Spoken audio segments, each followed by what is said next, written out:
Salut à tous et bienvenue dans ce 42e Bottle Kill sur Malte à propos. Un épisode un petit peu spécial ce soir, puisque comme vous le voyez, je tourne dans un nouveau décor.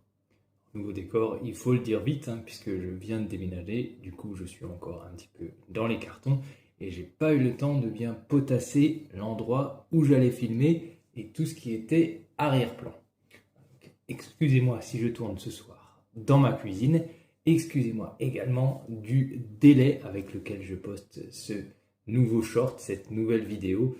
J'ai d'autres priorités en ce moment, donc les vidéos vont se faire un petit peu plus rares, en tout cas dans les prochaines semaines.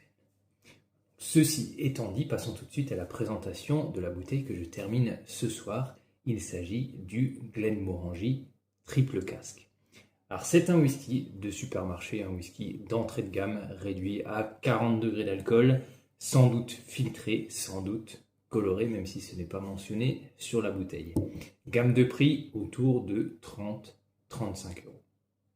Voilà, alors pour ce prix-là, la seule petite originalité, comme son nom l'indique, c'est qu'il a été vieilli dans 3 types de fûts différents.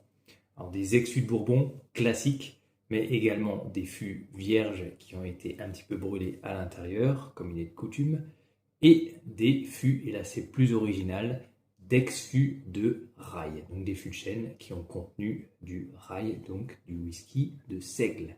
Vous savez que je suis, enfin si vous suivez la chaîne en tout cas, vous savez que je suis un amateur de whisky de seigle. On va tout de suite voir si on retrouve son influence au nez. Au nez, c'est assez timide, il y a également une pointe d'alcool. On a de la douceur, un petit peu de caramel, mais également un petit peu d'épices.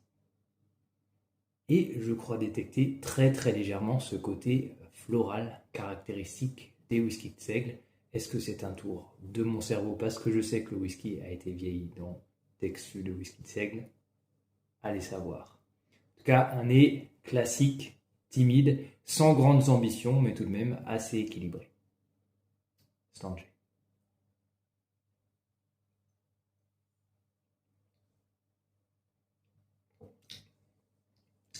Alors en bouche, on sent tout de suite que c'est assez jeune.